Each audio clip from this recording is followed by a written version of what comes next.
Hi friends, welcome to our channel Villupuram சமையல். வாங்க இன்றைக்கான ஃப்ரைடே விலாக் என்னென்னு பார்க்கலாம். இது ஒரு சிம்பிளான விலாக் தான். என்னென்னா இன்றைக்கி வெத்தலை பாக்கு வாழைப்பழம்லாம் எதுவுமே வைக்கலங்க. எப்பயுமே அதை வச்சு தான் சாமி கும்பிடுவேன். ஹஸ்பண்ட் காலையிலே வேலை விஷயமாக வெளியே போயிட்டாங்க.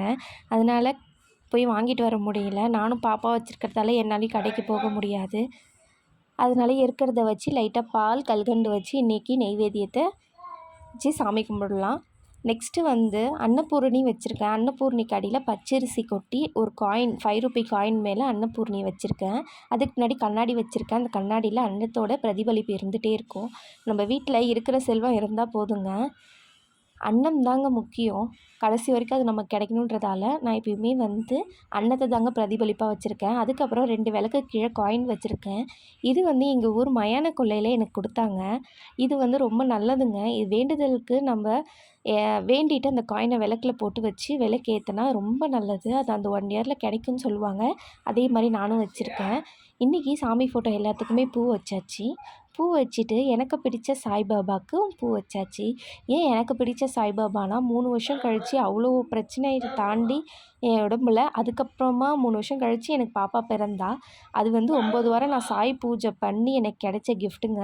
அதனால நான் சாய்பாபாவை ஒரு 2.5 வருஷமாக நான் விடுறதே இல்லை. நான் வியாழக்கிழமை சாய்பாபாவுக்கு பூஜை பண்ணிகிட்டே தான் இருக்கேன். அடுத்து கேலண்டரில் பூ வச்சாச்சு. நெக்ஸ்ட்டு வாசப்படியில் வேப்பிலை வச்சு 2 பூ வச்சாச்சு. நான் இருக்கிறது ரெண்டல் வீடு தான். அதனால சின்ன வீடு தான். அதுக்கேற்ற மாதிரி நான் அமைச்சிக்கிட்டேங்க.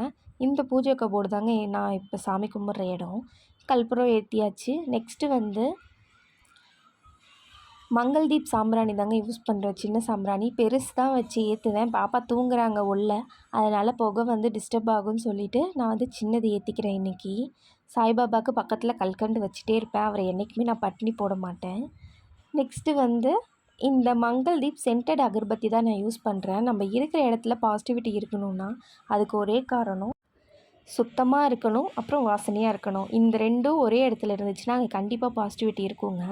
அதனால் இந்த சென்டட் அகர்பத்தி தான் நான் ஏற்றுறேன். இதில் பன்னீரில் டிப் பண்ணி இது நல்லா காய வச்சு ஏற்றுவேன். ரொம்ப நறுமணமாக இருக்கும், ஒரு தெய்வீக மனமாக இருக்கும்.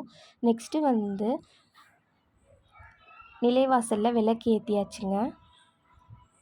விளக்கு வச்சுட்டு சாமி கும்பிட்டு அகர்பத்தியை நல்லா வாசப்படி ஃபுல்லாக காமிச்சிட்டு வெளியே ஒரு அகர்பத்தி வச்சுட்டு வீட்டுக்குள்ளே போய்ட்டு 2த்தையும் சாமிக்கிட்ட வச்சாச்சு.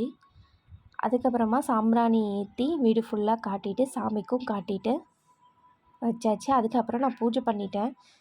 இன்னையோட விலாக் இது தான். வேறு ஏதாச்சும் இதில் மாற்றணும் இல்லை எதனா பண்ணணுன்னா கமெண்ட்டில் சொல்லுங்கள். நான் கண்டிப்பாக மாற்றிக்கிறேன். ஓகேங்க. விழுப்புரம் சமையல் சேனலை லைக், ஷேர், சப்ஸ்கிரைப் பண்ணுங்கள்.